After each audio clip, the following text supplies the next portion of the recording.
think we will get started. So today I am absolutely delighted to introduce Dr. Avi Maayan. Avi Maayan is a professor in the Department of Pharmacological Sciences, and his area of expertise is in computational biology and systems pharmacology. He's a principal investigator on a number of very important large initiatives, including Data Coordination and Integration Center for an NIH grant, and also for Mount Sinai Knowledge Management Center for Illuminating the Druggable Genome. His experiences in machine learning and other statistical mining methodology to allow to better understand the complexity of the human genome.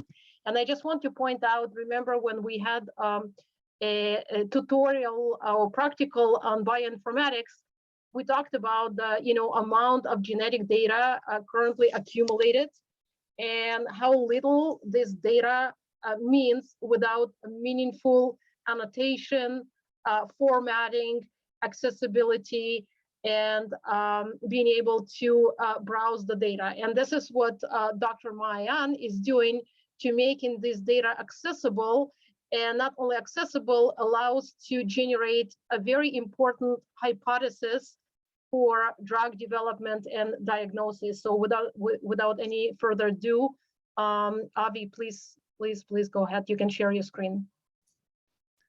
All right, thank you, Inga, for the nice introduction. Let me set up the screen.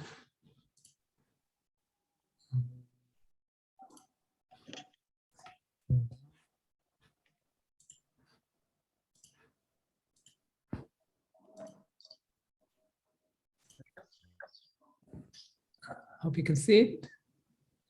You can see it, all right.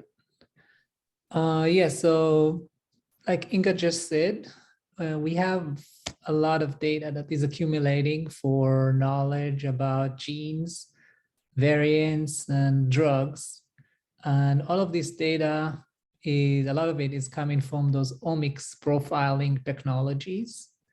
And the challenge is really to do data integration across all of those resources and make them available and accessible.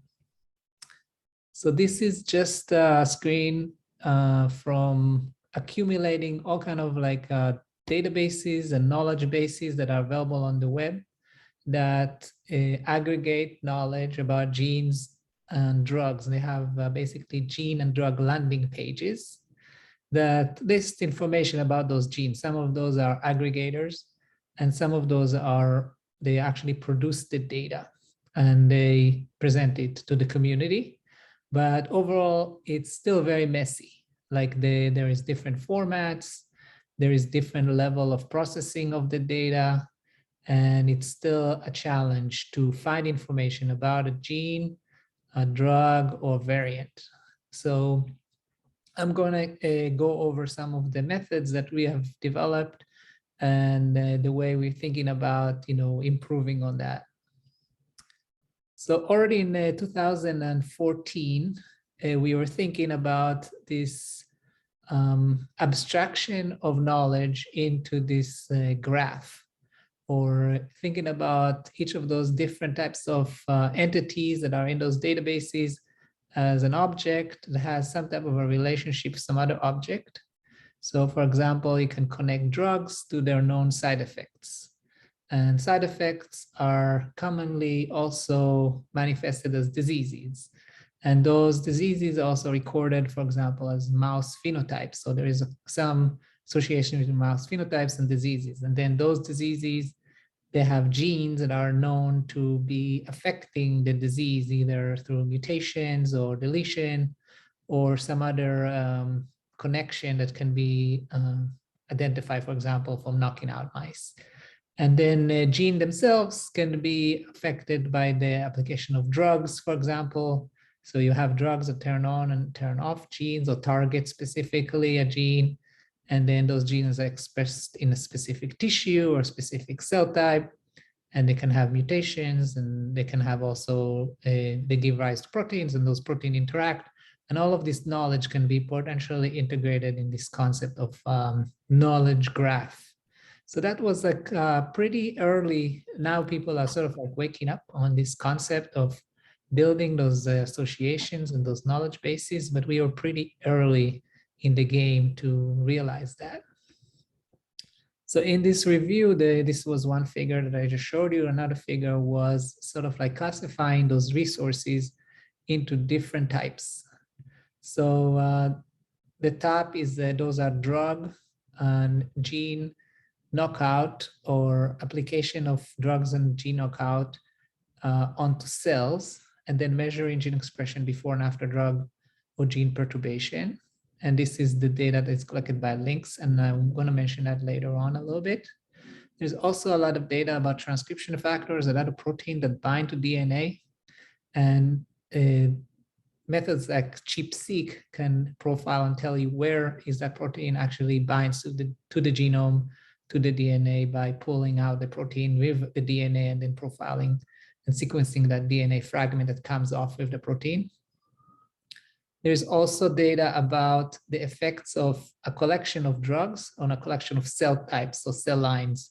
So there is, for example, the CCLE has about 1,000 cancer cell lines that have been treated with thousands of drugs.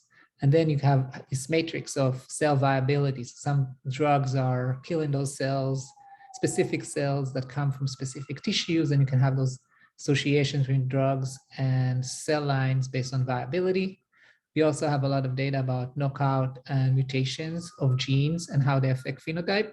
So this is what Inga's expertise in, like GWAS studies, where you associate a gene and disease by sequencing human patients, or you knock out a gene in a mouse, and then you can tell what happens to the mouse after the knockout, and that induces some phenotype that may be associated with disease.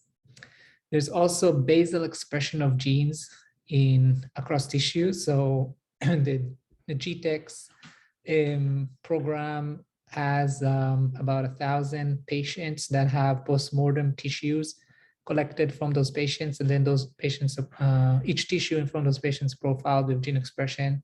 And there's also the genome sequencing of those patients, as well as variant calling for all of those patients, associating gene expression in tissues with this other data. And then the next one is protein-protein interactions and pathway type of knowledge, metabolic networks and cell signaling pathways, and protein interaction databases that collect those interactions either through literature or through high throughput methods.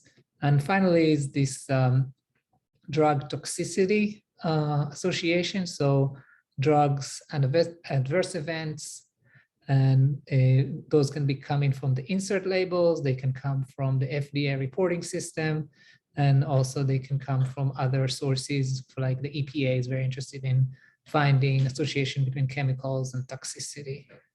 So all of this data from all of those 7 different modalities is coming from many, many databases that collect that data. And all of this data can be converted to these data structures, just distill the associations between the entities. So it can be a network that just connect the genes based on their similarity, or the properties, other properties, and then the genes that are associated with those properties. And this is like a gene set library, where you have a term, and then you have a bunch of genes associated with that term.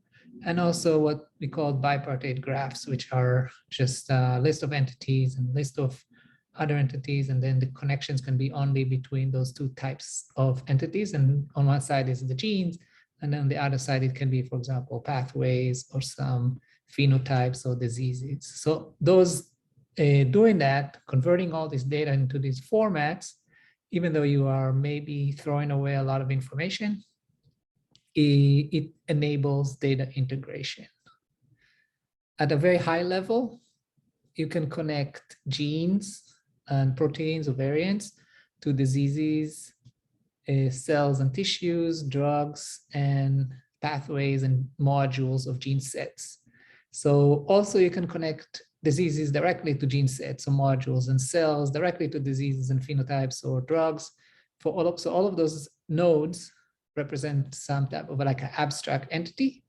And all of those nodes can be connected through those bipartite relationships. And you can add to that patients. So every patient may have mutations that cause a specific disease, and it can be in a specific cell or specific cell type or tissue. And the patient is treated with some drug, and then the drug can cause an adverse event, and etc. And also, the data is collected by different assays, so you can associate, like you can have a node that is the assay. And then you can also potentially add like pathogens like viruses and bacteria that are not on the list, but you can think of other potentially node types that can be embedded in this, and then you can start building those knowledge graphs and perform some analysis to not only find knowledge, but also impute knowledge that may be missing. And I will go over that a little bit.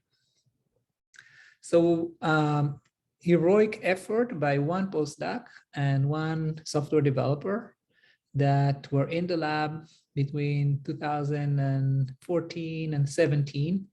The postdoc basically went to all of those resources that were available at that time, and he wrote a code to take the data from those databases and convert it to the standard format that I just mentioned.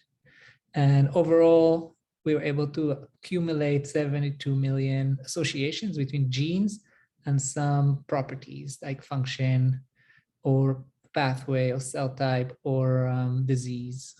And all of that information was organized in this database called Harmonisome. And Harmonisome is sort of like a knowledge aggregator for genes, but it also provides this really highly processed data that is useful for, like I will talk about some knowledge discovery in addition to just serving the existing knowledge. And Harmonisome has been a great success. The moment it got online, we had received a lot of traffic to it. And so far we have over 1 million users access the website from all over the world. This is a screenshot from Google Analytics, which track the users and where they're coming from and how they interact with the website. So like I mentioned, the Harmonisome, the real advantage of it is not only serving the data, but also providing you with really easy to manipulate process data sets that you can use for imputing new knowledge. So let's say if I want to identify genes that potentially, if you knock them out in a mouse, would extend the lifespan of the mouse. And there are already a bunch of genes that are doing that. So there's some genes that if you knock them in a mouse, the mice just live longer, maybe by 30% longer.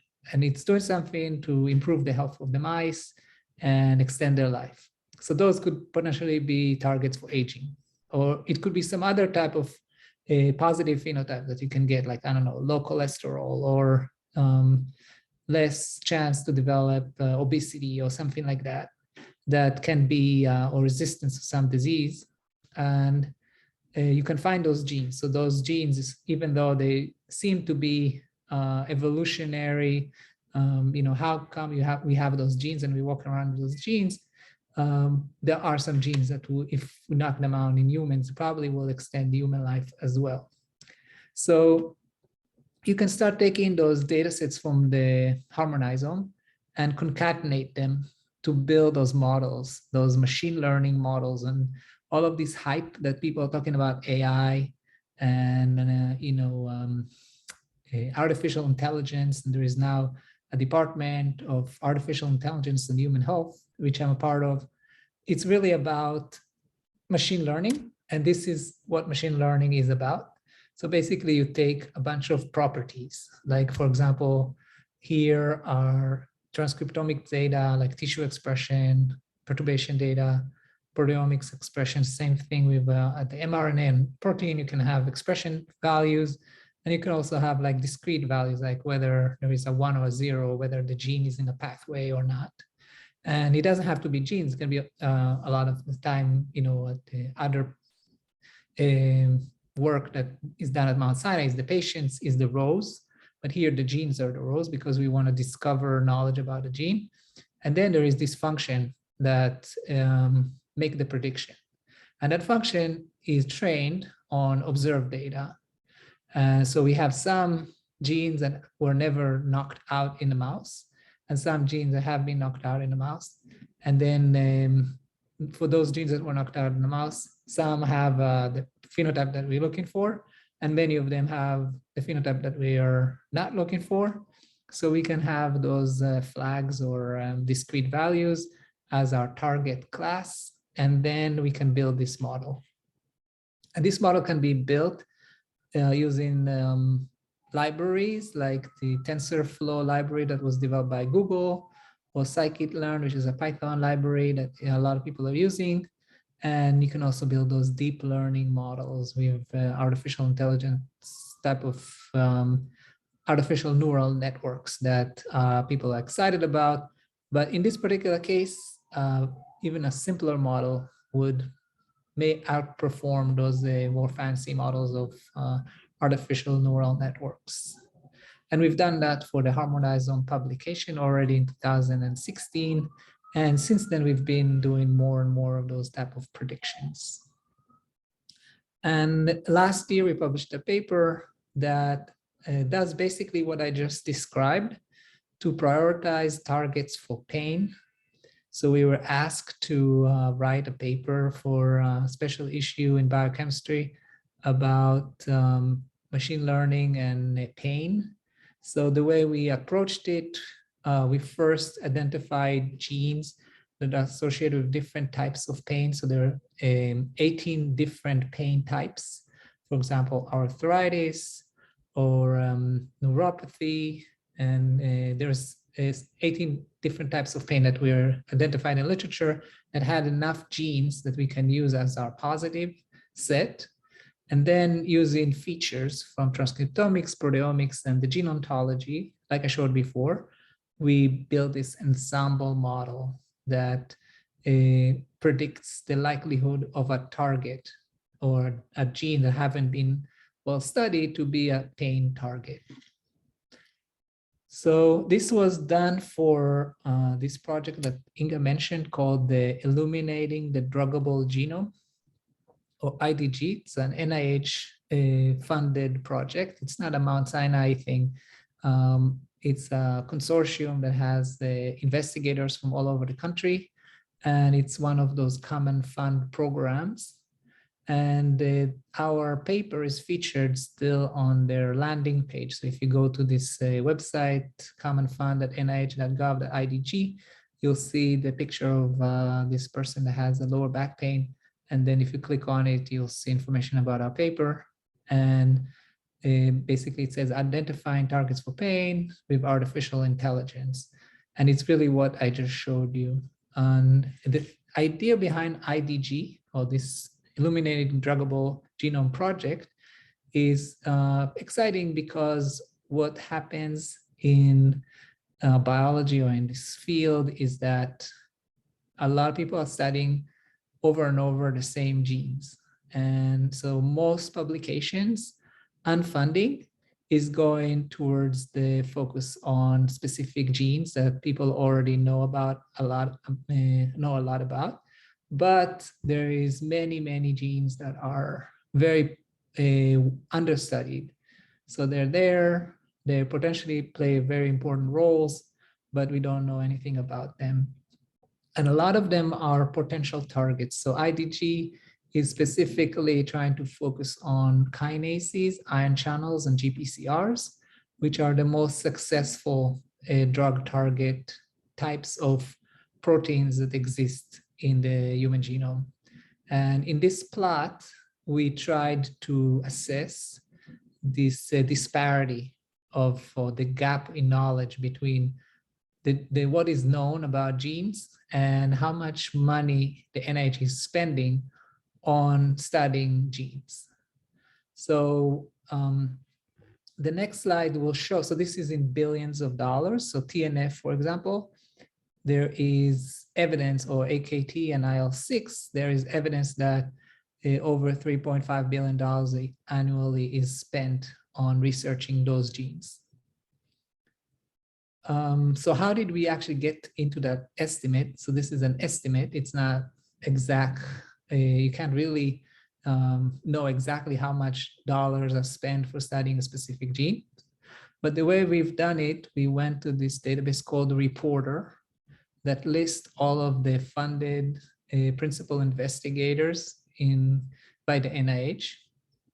And we found all of the grants that those people get, and we accumulate, the number of dollars that are assigned to each PI, and there are about 20,000 PIs in the US that receive funding from the NIH, and a nice sizable list from Mount Sinai.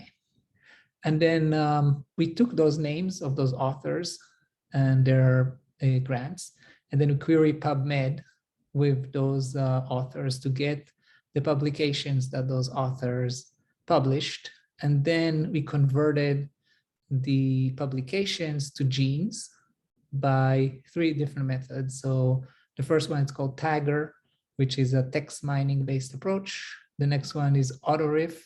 It's something that we created by querying a gene name and then getting all the publications that are associated with that gene. And also we use this resource called GeneRif, which is a resource developed by NCBI to associate publications and genes.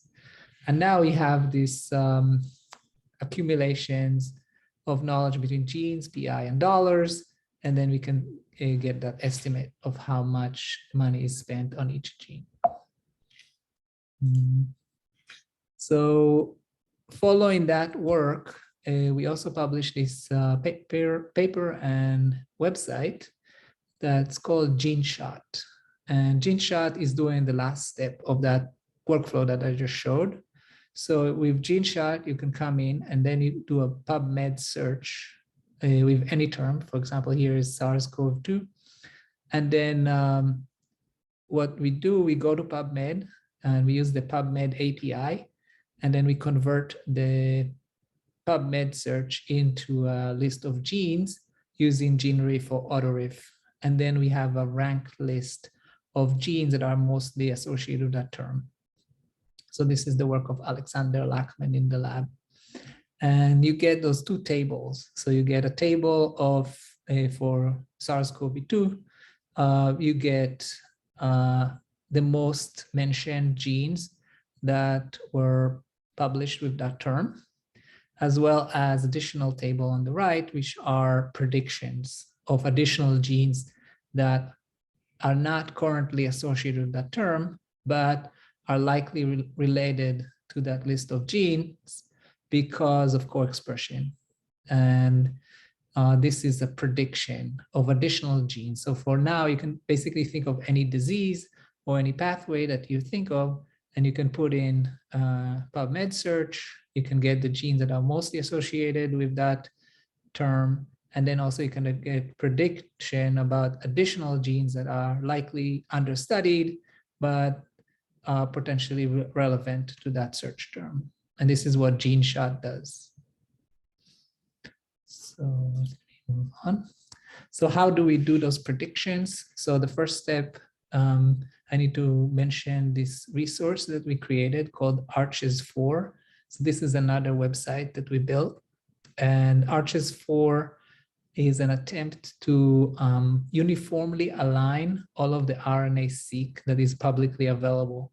So Alex wrote a workflow that runs in the cloud to take the data that is publicly available, mostly from the Gene Expression Omnibus, which is the database that everybody is putting their RNA-seq data once they publish it. And then we just grabbed all of those samples, and we currently have over 1 million samples that we've processed. And we ran them through this workflow to convert the raw reads into a uniformly processed data table that had the gene counts for each sample. And then we visualize this and use that for doing predictions and also serving that resource for the community. So this is just a screenshot from the Gene Expression Omnibus that I mentioned. This is the, it currently has about 4.5 million samples, and many of them are now RNA-seq samples. So this is where people publish their genome profiling data. So that's a good resource to know about. This is an example of a data sets that was published about SARS-CoV-2, just as an example of how they have those series web pages as well as sample pages. So every study has its own page, and then you can download those samples by clicking on those links, and you can do that programmatically. So now that we have taken all these millions of samples, we can think about it as a big matrix that has the genes as the rows and then the samples as the columns. And there is some expression value associated with each gene. And some genes are highly expressed, some genes are lowly expressed in those samples if you normalize the data.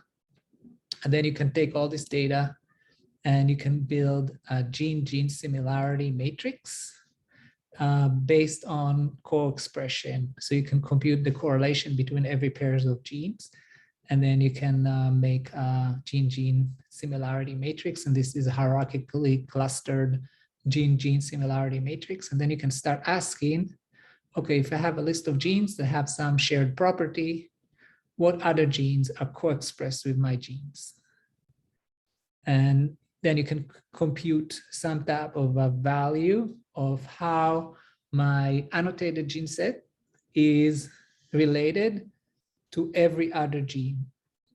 And then you can prioritize your genes based on how much they're correlated with your gene of interest. And then you can get those additional genes that are probably, because they co-express with my input list of genes, they may share biological functions and other things. So this is done systematically, and you can see that in Arches 4, but you can also do the same thing with drugs. You can also do the same thing with patients. And what I want to just mention before I move to drugs is that this approach, like this gene-gene similarity approach, this is called unsupervised learning. And what we do here, when we already know the class that we have and we build this function based on the knowledge, then this is a supervised learning. So those are two types of machine learning to impute knowledge about genes and drugs and patients. So you can do it both ways. So the first one doesn't care about what you already know about the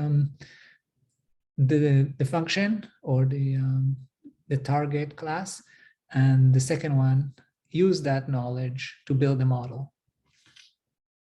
So here is a work from 2016 where we predicted side effects for all FDA-approved drugs, an additional set of 20,000 small molecules that have information from both morphological features of treating cell lines with those drugs, as well as this L1000 gene expression profiles that I mentioned that was collected for the LINKS project.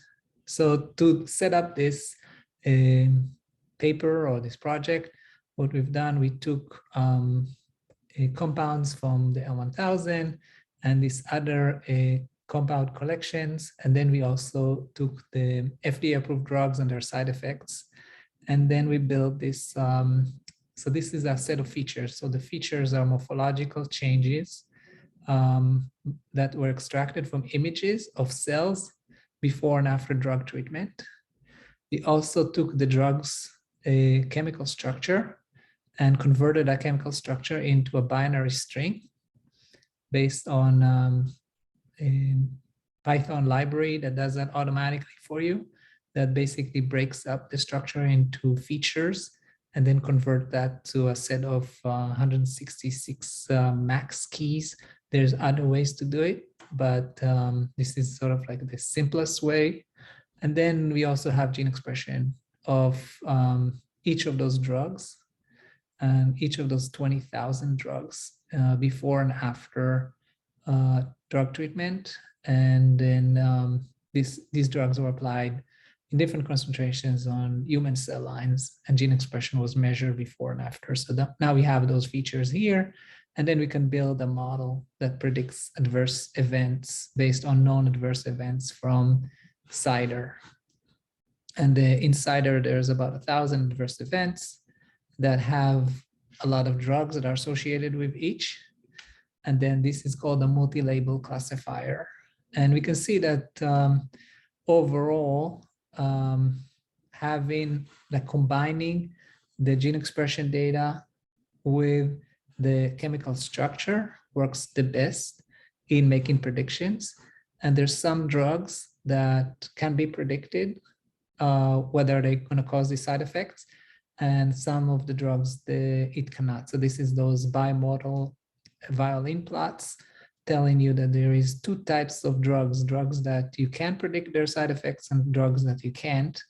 And this is likely because some drugs have their side effects is induced by their effect on cells, and maybe some other drugs, their side effects are induced by more like a global effect on the body that is not a cell specific or affecting gene expression in a cell specific manner.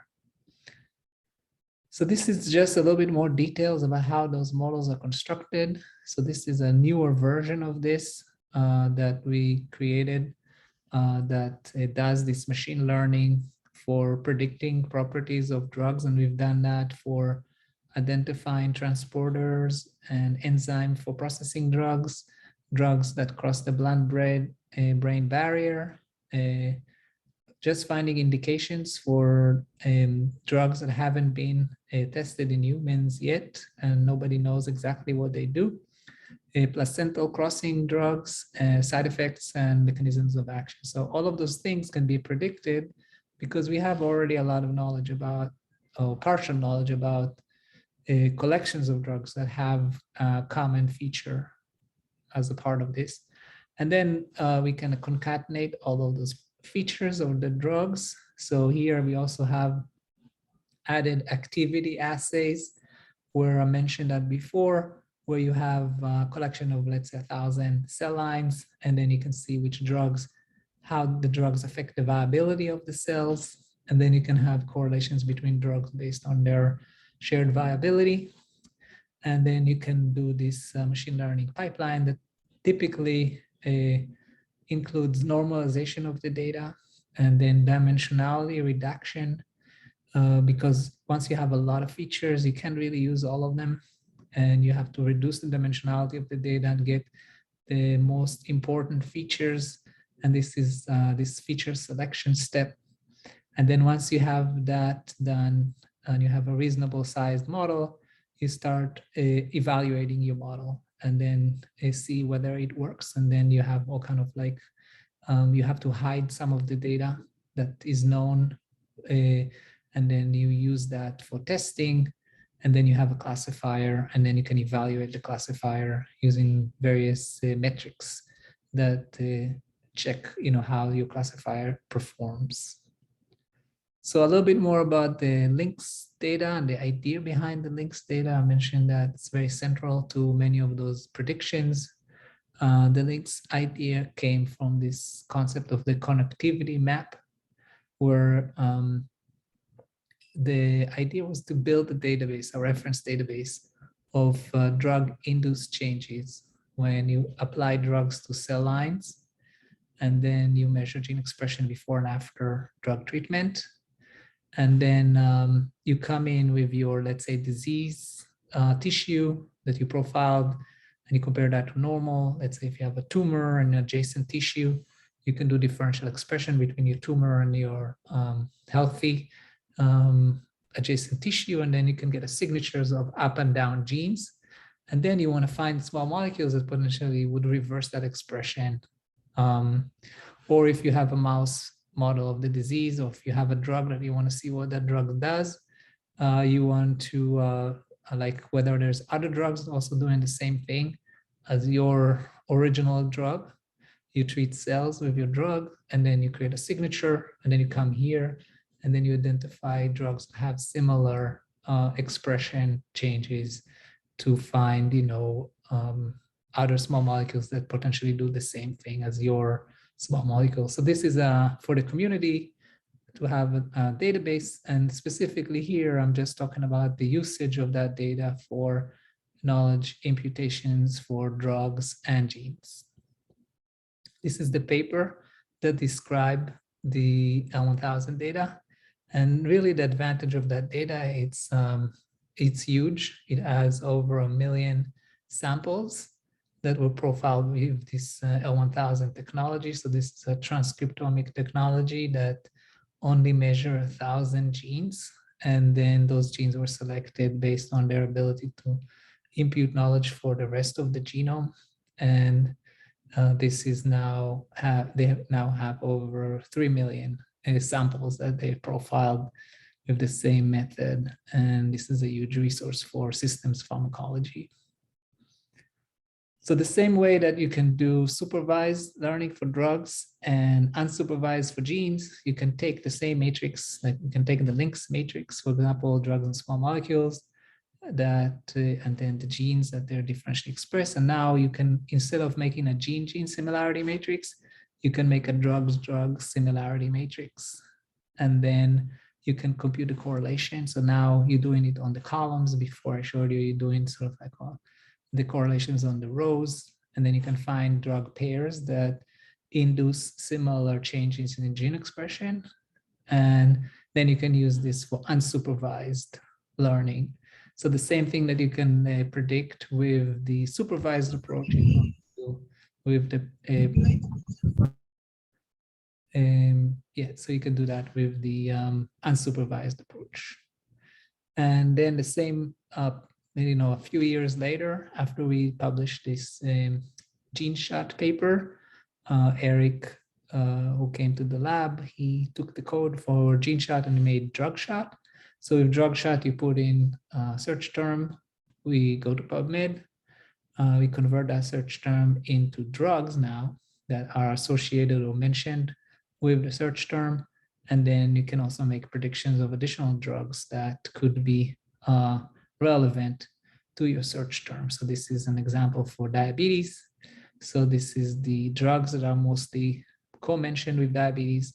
And then based on the drug-drug similarity with the L1000 data, you can have additional drugs that may not be currently used for diabetes, but have similar overall correlation with that search term on those drugs that came out from that search term. So this is just a summary of what I just mentioned.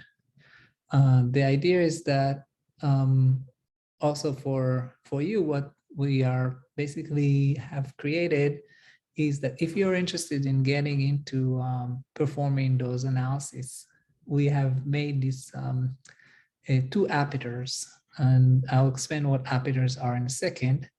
But those are basically applications that you can come in, and when you press start, you can decide which data sets you want to use for making those predictions, what is the disease or the target class or the set of drugs that you care about that you want to predict.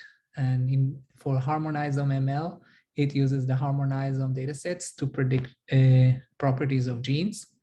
And then for Drugmonisome ML, it makes prediction for properties for drugs.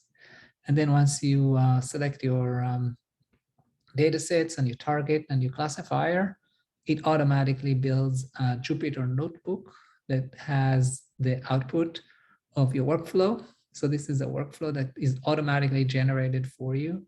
And the nice thing about it is that it has the code, and you can modify it and you can execute it locally, and you can learn how the whole process works.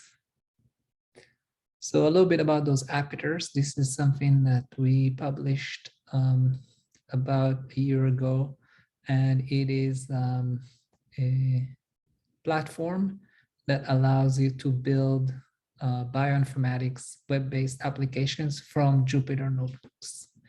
So you code your workflow in Python using a Jupyter notebook, and within that notebook, you insert some special code that identifies which variables you want to convert into a web-based form. And then you compile the notebook with that Aperture software development kit.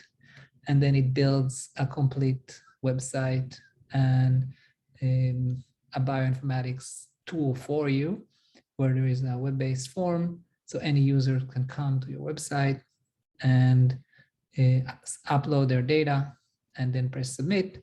And then the notebook runs for them in the cloud and executes that workflow. And then they get a report with the data analysis. So far, we have published on about 100 of those Apertures, and all of those are served in this Apertures catalog. You can also build an Aperture and serve it yourself. Some users have done that, and a lot of the other Apertures. So those Apertures, some of them have very widely used applications and a lot of users.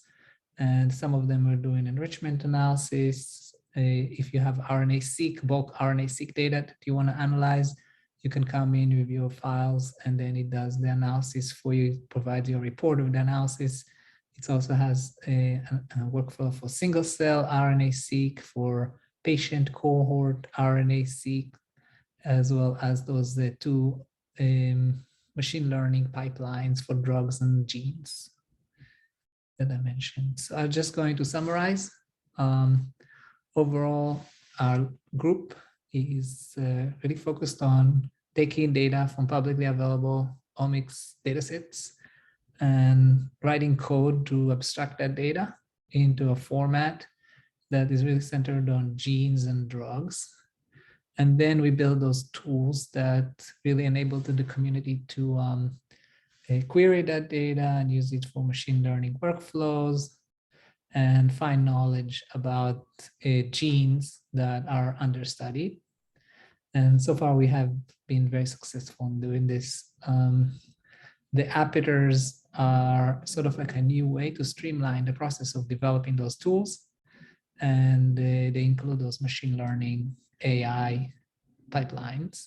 And I didn't really go into use cases, but the real exciting part, which I didn't cover it today, is that we are able to really find new targets, new drugs for specific diseases, work with Mount Sinai investigators like Inga.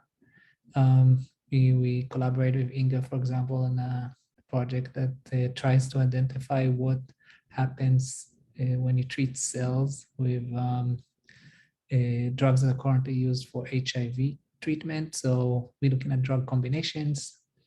And yes, so this is, there's some exciting developments of really taking some of those predictions and testing them in cell-based assays, in animal models, and then going into clinical trials. Haven't happened yet, but we're getting closer to that.